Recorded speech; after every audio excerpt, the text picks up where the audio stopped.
Hi guys, welcome back to my podcast and I'm here again with Janice and Ali. Hi guys! Hi! Hello! Alright, ang lakas ng energy. Woo! Yes! Woohoo! Itong tatanungin ko parang it's like sobrang timely and relevant here right now. So, would you date someone fresh out from a long-term relationship? And why or why not? Well, if I could just ask a few more things. Kasi I Go. think our answer would depend on these questions, no? So, how recent was the breakup? Baka naman last week lang. Or Yeah. time, I think time is really important here. So that's the first question. How recent was the breakup? Who initiated the breakup? And why? I think knowing the reason is an important factor. And are they emotionally available? So maybe you guys can get started and then I'll think about my own answers. Yeah. So, ang dami mong Um, tanong though, pero yeah, just to give you parang, sige, context siguro. Siguro that person probably galing siya sa 3 or more than 3 years of relationship. So possible mga 3 to Mm-hmm. 10 years na sila ng kanilang partner before sila maghiwalay. So who initiate the breakup, possible it's a mutual decision kasi usually naman when it comes to a long-term relationship, both of them are really deciding for each other or both of them have mutual decision na why they're ending their long-term relationship. And Mm-hmm. emotionally ready, dun pa yung tanong ko right now kasi uh, Okay. what are the possible green flags or red flags you're looking for in dating this kind of people? And dyan papasok yung tanong na, are they emotionally prepared? So, ito ba ay green flag sa'yo or red flag sa'yo na since kakagalan na lang sa breakup? And kung gaano ka-recent yung breakup nila, of course, ano to, we're talking about, we're not really sure about it. Pero the moment na they already dating, then I think regardless kung gaano ka-recent nila yung breakup. Okay. pero teka So lang, yung long term kasi, parang for me hindi long term yung 3 years eh. 5 to 7 years siguro. Or more. Should we set it that way? Or 3 years? personally for me, I think it doesn't matter because I think merong mga tao na merong mga tao na to them short term is like a few months and Mm, long term is pag yeah. nakaabot na sila ng certain, uy, naka 1 year na kami, and Year. then Yan. parang to Yan na. them 1 year or 2 years to them is really long considering their history. So I think it can be, it doesn't matter, it varies from person to person. So yeah, so balik tayo dun sa tanong, would you date someone fresh out from a long-term relationship? So ano nga ba? To warm up the topic, Mhm. I will not date. Why?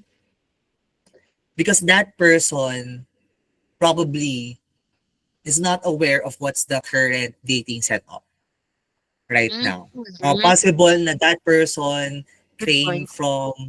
from a traditional one, the Filipino dating setup wherein uso yung ligaw, 'di ba? Yung nagliligawan, ganyan-ganyan. So, right now kasi the setup of dating is medyo westernized. And possible na Mhm. that person doesn't know how to to date in the current setup here in the Philippines, 'di ba? Kasi like for example, right now medyo fast-paced na yung mga dating because there's already dating apps, and then Mm. may mga apps na parang if you look nearby, and then you can already date them or through community gatherings or social events. So something like that. So Mhm. parang sila, since kakagaling lang nila sa long-term relationship, the problem with them is that they cannot adapt to the new current, or they cannot adapt to the new dating setup or the Mhm. current dating setup. So, ang nangyayari, parang parang they're trying to wait for people to court them, for people to make effort to them. Well, in fact, right now, it's more of like give and take. It's more of compatibility. Compatible pa tayo? Do we jive? Do we vibe? Kasi before kasi, the Filipino dating is that we need to put a lot of effort to that person and win their hearts. Pero right now kasi, it's more compatibility, practicality. 'Di ba? So I think that's the problem with the people coming from a long-term relationship. They wait a lot. They wait for people to put effort to them. They wait for people to do something for them. Well, in fact, right now, it's a totally different situation. So, in that case, parang ang hirap on my end na give ako ng give sa kanya, pero siya naman, alam mo yun, siya naman, hindi siya marunong mag give and take. I mean, baka Take lang iniintay ang lang, take. yeah, take lang ng take. Or possible na nagtataguan kami Mhm. ng feelings. So, yun yung mga scenarios na I feel like it will not work for me with those people na coming from a long-term relationship. But then again, Mhm. that's just my opinion, all right? That's just my Mhm. opinion. So, what are the green flags na pwede kong i-consider for me to date them? Possible siguro green flags if I know how if they are adjusting in the Mhm. current dating setup right now. If they're adjusting to the to this kind of scenarios na they Mhm. need to put a lot of effort and at the same time kailangan compatible tayo, nagja-jive. So I think that's Mhm. possible na pag marunong siyang meron siyang emotional intelligence. I think that's something that I would really consider before dating them. So Mm. that's possible my green flags. Pero red flag na sa akin if I know na Okay. parang di sila talaga nag-a-adjust for a certain people. Ganon. Mm. Ako ano, yellow flag. Yellow flag muna tayo sa Hold up. simula. Kasi ano, parang if you think about it kasi, 'di ba? I dated someone na from 7 years siya. And then depende sa relationship nga nila before. But yeah, yellow flag siya sa akin kasi it depends kung ano yung intention ng tao. Bakit siya nakikipag-date? Kasi green flag sa akin na date to marry siya. So at least parang depende rin sa intention ko eh. Ang intention ko ba is to meet more people or ang intention ko is to date to marry. So kung ang intention ko is date to marry din siya, why not? Then saka mo palang malalaman eh na kaya ba niya mag-adjust to you? Kino-compare ka ba niya sa ex niya? Or Good point. mm, or siya ba yung tipo ng tao na malinaw sa isip niya na you're a different person, this is a new relationship, and gaano ka-eager siya na ikaw yung piliin at the end of the day. Kasi kung ang ending is rebound ka lang at replacement ka lang, ipupush niya na magbago ka, maging katulad ka ng ex niya. Pero kung ang goal niya is pakasalan ka, let's say pakasalan ka or gusto niya na mag-settle down, pero emotionally intelligent siya to understand that you're a different person. She, na-in-love talaga siya sa'yo, na willing niya talagang kilalanin ka pa. So, it depends. Pero may times kasi na ano eh, like, too early. Yung ramdam mo na Mhm. nagmamadali lang magpakasal. Gusto lang mag-settle Mm. kahit sino na. Parang gano'n. So, Baka medyo, matanda na. may gano'n eh. May gano'n. Meron Napag-iwanan naman na na nila ano, afterward. merong ready na talaga. Mm. Ready lang talaga. Pero, why? Gano'n. Yeah. I don't know. Ako naman torn, I don't know. Let's say kasi pag sinabi nating fresh out from a long-term relationship, To be honest, if it's like 1 month, I definitely wouldn't date that person right away. Pero if fresh, it can be, I don't know, maybe 6 months or something. Maybe it's getting more positive. Because if there are always risks, regardless if they're fresh out of a relationship or not. So let's say that yes, I would date someone and they just got out of this relationship. There's a chance na you're a rebound.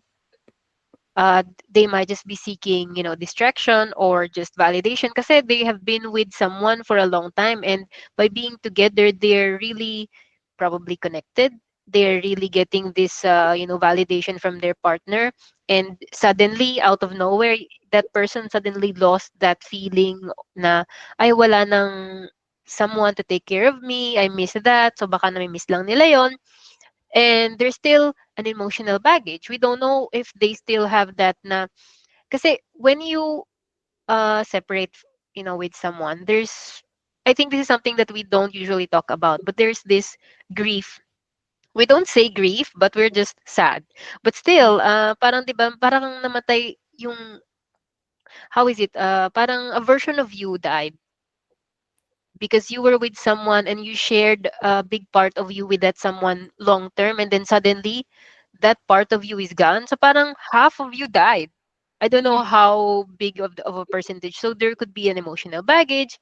And like Janice said, na there is a comparison, na there's, what if this person keeps on comparing you. So I think if that person is clear that you and that other person are different, then that could be a good thing.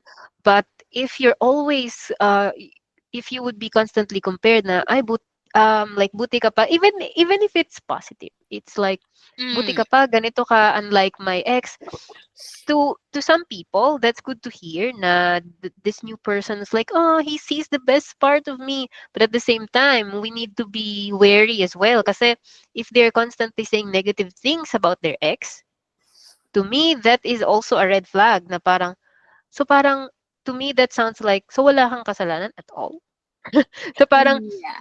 in your whole relationship, siya lang yung may mali, and you never admitted that, like, you're at no fault whatsoever, you're perfect. So parang to me, that's kind of, 50-50. And yung kanina nga, yung pinag-uusapan natin na timing issues. So, um, yung bang, do they want commitment? Baka naman gusto lang nilang mag-heal by dating, because people cope differently, people heal differently. Baka naman by going out with many people, they're trying to forget how bad they're feeling inside. They just want to forget things and not resolve it, on a deeper level. So maybe I wouldn't I wouldn't date someone fresh out of a long-term relationship. But if the second question is, what are the green flags that I'm looking for before dating them? If I see, let's say, na this person is really, maybe I sharing things that he have learned, like they can talk about their previous relationship with honesty, na not just about blame and bitterness, like, what you guys said, na looking back, I realized that we wouldn't be who we are today. So it's like, if they can confidently and honestly say that they have moved on, and that, they learned a lot from it, you can see their growth. So maybe that's one green flag. Second is, they're not hung up on their ex, na magkasama kayo, tas, ay, check ko lang, may check lang ako sa Instagram, pero actually yung pala nagche-check, baka ano kayang ginagawa ni ex, 'di ba? Or Oh my. but if that person is not like that, like they're really, like, comfortable, and they're okay with being single. Let's say they have been single for 6 months, and for me, if they say something like, I'm okay with being single, I'm not in a rush. So if it feels na, okay, so this person is really taking his time. He's not just dating me as a rebound. Na he's not here to just randomly seek pleasure of some sort, and that they can, if they can communicate openly and they're clear what they want, and I think that shows emotional maturity. So those are my green flags. So I say it's difficult to say yes directly if I would date someone or not, but if those things are met, then probably yes. Mm. So at the end of the Yeah. day, Yeah. ano kasi when you're dating, you're actually you're consuming your time. Kahit pa sabihin Exactly. natin na 30 minutes yung date mo, it consume your 30 minutes. Sana na-spend mo siya to other things. Kaya Mhm. parang kailangan talagang pag-isipan yung pakikipag-date, not only Mhm. from fresh out of long term, kasi malay mo, okay naman talaga si long term. Healthy naman yung relationship nila. Hindi lang talaga nag-work kasi pwedeng hindi talaga kaya. Long distance, for example, long distance, long term, hindi lang talaga Yes. kaya mag-work. Pero healthy yung relationship, tsaka emotionally intelligent yung tao, why not? Kaysa naman Yes. sa, ano naman, hindi long term, pero ano, alam mo yun, hindi matino. Or baka Yeah. naman it's also possible na during the breakup, you know, they discovered that how is it like they grew apart. They just grew differently, separate Mm. ways. So that doesn't necessarily mean that it's a bad sign na they separated even after a long time. So Ako may yeah, good follow-up point. question ako. May follow-up question ako. Okay. Kasi I remember a friend told me, kasi nga nakipag-date ako before Mhm. galing siya from fresh talaga, like fresh, parang months lang Oh, yan. fresh. Months. Okay. November, tas March ako March ako nakipag-date. So, parang, sabi niya sa akin, you will never know kung during the relationship, slowly na talaga nag-run yung breakup. Yung slowly breaking up na. Parang, nasa relationship ka pa lang, pero Okay. slowly na siya nag-quit. Alright. Parang I think, quiet quitting, but in a yeah, relationship. silent quitting. It happened to Mhm. me, by the way. So, I think medyo relate ako dyan, silent quitting. So, I think that's also the reason why medyo mabilis ako maka-move on do sa last relationship ko. Because I already started silent quitting ahead of my breakup talaga. So, parang what happened was, parang, um, unti-unti, I'm distracting myself already from other activities like sports, social events, so something like Mhm. that. And parang I'm also trying to vent out every emotions to other people. I already cried a lot. So parang nailabas ko na siya. Nailabas ko na siya. So parang as the day passed by, parang na-realize ko na parang, oh, alright, I'm in the moment of, or I'm already in the phase of my life na I'm already starting to move on Oh already. no. Parang Okay. ganun siya. So I know it's a bad thing na parang you're still in a relationship pero you're already thinking of moving on, or you're already thinking of breaking up, being a single again. I know it's bad, pero somehow kasi it helps again, iba-iba tayo ng coping mechanism. So I think it helps on my end na parang months before kami mag-break, talagang I'm already moved on. Parang gano'n, we're already done with it. Bakit red Ganon. flag sa'yo yung long term, kung ganun naman siya during that, you know what I mean? Yung parang, sabi mo red flag sa'yo yung fresh from long-term relationship, pero what if silent quitting na siya during So, that ganun yung time? scenario. So, Like, magbabago ba? Yeah, magbabago ba yung sagot mo kung nagsa-silent quitting naman pala siya during his But I think that's something that people are not going to willingly admit to their next relationship or potential relationship. So it's really difficult to know. So I Pero don't what know. if that's the situation, Hash? Magbabago ba? O let's say, kinommunicate sa'yo. Yung say sinabi sa'yo. Sinabi okay. sa'yo na I'm already silent quitting with that kasi cheat naman niya ako multiple times. I just can't let go kasi nanghihinayang ako sa panahon, blah, blah, blah. But at the end of the day, we broke up. Are you willing to accept that kind of person? Ang hirap palang sagutin tong tanong na to, no? Kasi Diba? ang daming side of the story na pwede natin i-consider. Na, Exactly. hindi natin, alam mo yun, ang dami kasing pwedeng scenarios nung bawat breakup. Diba? It could be na, like you said, Ali, it could be parang na fall out of love lang, or parang in the process of their relationship nagkaroon na sila ng parang mga realization na talagang they're not really together, or they're not compatible with each other. Mga ganong realization kaya sila nag-decide to separate Keep na lang, going. di ba? Separate. Yeah, so parang ang dami palang possible na scenario. Like in my end, nag-silent quitting ako ahead of the breakup. So, ang daming pwedeng maging um, scenarios before, or reasons bakit nag-break up yung bakit nag-break yung isang long-term relationship. Pero going back to my answer, or possibly going back to the question, what if ganun yung scenario, nag-silent quitting na siya ahead of the breakup?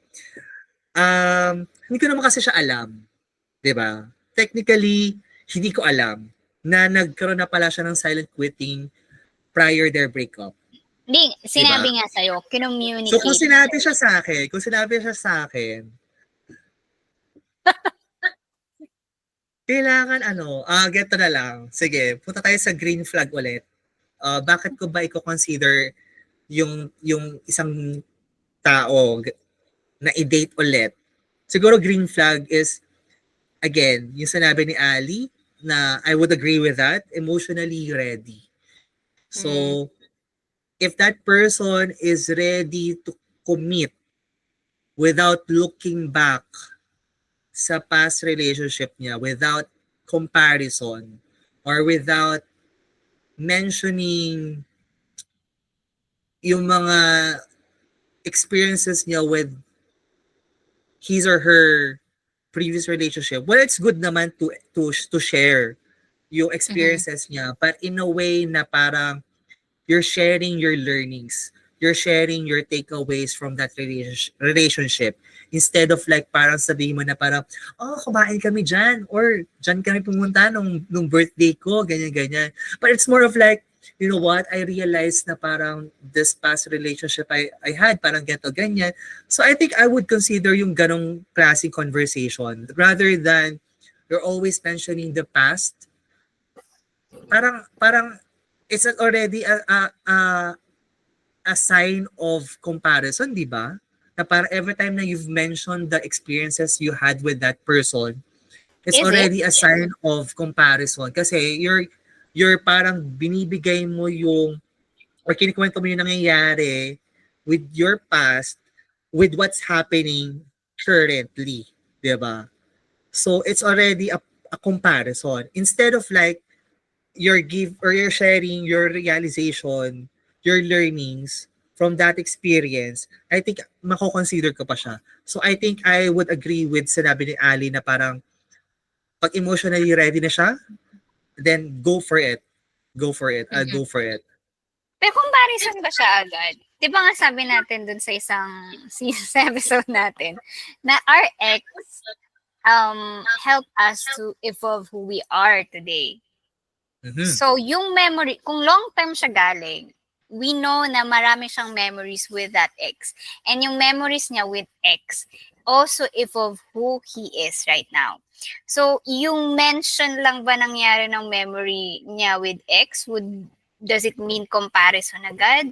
Di ba parang, I think, it's also sharing who you are but I think the question there is, how often does this person mention it? It's like who you are as a person is like what Chris is saying, that it's like I realize this is what I learned. But if they're going on if they're going on a date, they're at the restaurants like, galing din kami dito ng ex ko before, and then when you go to another date, we went to that cinema last time. So it's like if you constantly bring that up, I think it's like semi comparison. It's like you're comparing maybe not the person but your experiences. I mean, to be fair, you can do that, but I think it doesn't need to be spoken with your current date, na parang, kasi pag uwi nung ka-date mo, sasabihin niya, oh my God, wala na siyang ibang sinabi or kinwento, kundi yung naalala niya about the past. Yes. So, And to add to that, honestly, medyo mahirap sa part ng isang tao na mapagsasabihan ng kanyang kadate yung mga nangyari sa kanila ng past relationship niya. Why? Kasi parang, paano ko gagalaw? I'm putting myself on the perspective of that person. Ano mafe-feel niya pag narinig niya yung mga bagay na, pumunta kami dyan, or kumain kami dyan. Like parang, on my end, ang hirap gumalaw. Like parang, saan ko ba siya pwede dalhin na alam mo yun, na hindi ako mako-compare or hindi, alam mo yun, something na, hindi kasi yung point ko na parang something different, something parang ang hirap gumalaw. Kasi parang bawat galaw ko, nakikita niya sa akin As is a yung ex reminder. na. Diba? Kahit hindi niya sabihin. How can I be the guy, or how can I be the right guy for her or for him if lagi niya nakikita sa akin yung ex niya. Diba? Nai-gets yung point ko. Well, I think that's a sign. That's a sign na hindi pa siya ready. If he or she is constantly bringing it up. So, but another thing that we need to maybe define is, since this is a Filipino context, is would you date someone? Because other than the Philippines, di ba, kapag sa Pinas, kapag date, it's like in a relationship. Is it still the same? So, but if it's, the more modern Talaga approach, ba? like, would you date someone? Like, sure, I can date someone even if they're fresh out of a relationship, if it's just date. Like, you're not there to commit because you just met. You cannot say na, I'm not gonna date you. Like, how else will you get to know that person? So maybe you can go on a date like 3 more times if you really like the person. But then if you see the signs that, you don't like this person for some reason, incompatibility, hindi pa siya emotionally ready, then don't commit. But I think it's a good way to assess where you both are in the situation, kung ready na ba si other person, or ready ka ba? Kasi just because that you're open to date doesn't mean na that person is the one for you. You still need to also assess kung bagay ba kayo. Yeah. Yeah. Depende nga. Kung ang dating for you is meeting new people lang. At the end of the day. And then parang kung nag-click kami and na-fall, then good. We go to a relationship. Kasi sayang din nga yung opportunity to have a friend. Yes. Yeah. So, Yes. I think, for me na lang, parang all have different answers when it comes to dating these people coming fresh out from a long-term relationship. Si Janice will say na go siya, or ako ayoko, and then si Ali is parang 50-50. final answer. Parang sa akin lang, parang if you date, regardless kung galing siya sa long-term relationship or hindi, I think from the start pa lang na nakipag-date kayo, ilatag mo na lahat ng cards mo. Kasi that's what I did. Exactly what I did. Come on. Ilatag nyo na yung cards nyo. Why? Kasi, bakit pa natin, like, kasi, again, I'm pursuing you. I mean, hindi naman I'm pursuing. Parang,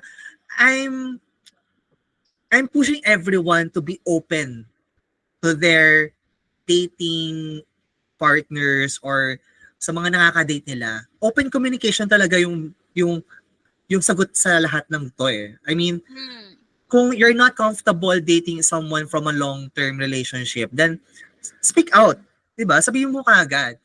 Para yung taong yon, they know how to handle you as well. Exactly. And also, I know, marunong din, kasi kung nasabi mo na kaagad at first pa lang na parang you're not comfortable dating someone from a long-term relationship, then that person can do something for it, 'di ba? Kung gusto ka talaga niyang i-date, mag-e-effort 'yan. He or she will try to change yung kanyang habits, 'di ba? So it's something na you need to do din. Na parang yun nga, kaya ilatag mo na kaagad yung mga cards mo. Openly have a conversation about this kind of situation. Para alam mo yun, para hindi tayo nagsasayangan ng oras here. And at the same time, maiiwasan natin yung ghosting. Diba? Yeah. Exactly. Tsaka sabihin mo na agad ano yung mga deal breakers sa'yo.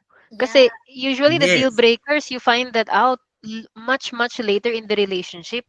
So, you wasted already both of your times. Tapos you ended up finding out na, ay, yun pala yun, big deal pala yun sa'yo, I didn't know. So you would think na parang in the end, parang magsisisihan pa kayo na, why you didn't tell me, nagsayang lang tayo ng oras, etc. So I think that's really a good point. That's actually exactly what I did nung umabot na ako sa point na parang I'm tired of like I'm just meeting or dating people for fun. Like I really want to know where this is gonna end, and I ask my most important questions right away. Kapag ang sagot sa isa or more than, let's say, 3 or 4, ibig sabihin we have very different values and it doesn't match, then probably it's not gonna go anywhere. So I mean, I don't know what other people think about this, but this is just for my personal opinion. And for me, it worked. Like it ticked all my boxes right away, and so here we are. Ako to Yes. wrap it up. Final answer. I would, though may experience nga ako from that, I would still, Mhm. like katulad ng sinagot ko din before, I would still date that person regardless. Kasi Mhm. depende yun sa'yo eh. Ako, I'm willing to take the risk.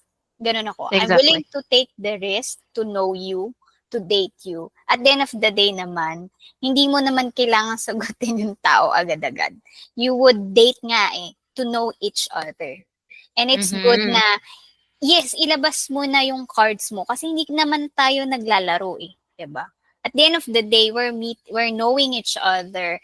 Ilabas lahat ng tao may flaws, whether long-term or short-term. Ang tanong, kaya nyo ba tanggapin yung bawat isa ng buong buo? Kung Mhm. oo, okay lang, go for it. Maybe mapuput off yung mga tao sa flaws right away, pero I mean, Pero- like the belief, I guess, the So, belief you can kahit lahat ikaw, na yun. diba? Kahit tayo may sarili tayong flaws, Yes, hindi tayo perfect. exactly. So, bakit ka nagharap ng perfect na tao kung ikaw mismo hindi rin naman perfect, diba? At the end of the Yes. So, try mo lang. Pag nag-work, good. Pag hindi, edi, diba? Yan. Yung fine, sagot ko, green ako. Yes. Green. Solid green Well, ka talaga. Yes, green.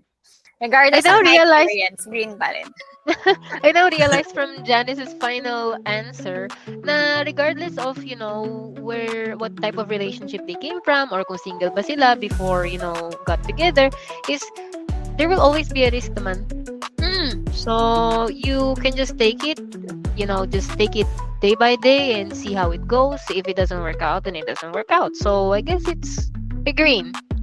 Green. We have been converted. Green. Yeah, I would still be firm sa aking sagot. Pero, again, parang, there's Red ka pa always, rin?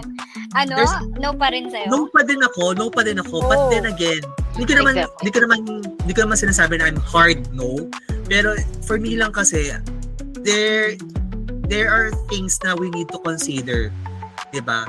And my advice earlier na, yun nga, be open, have that conversation. I guess na makakatulong siya for you guys to parang i-check or i-assess. Magkaroon ng initial assessment. So, yun lang naman ang sa akin. I mean, Exactly.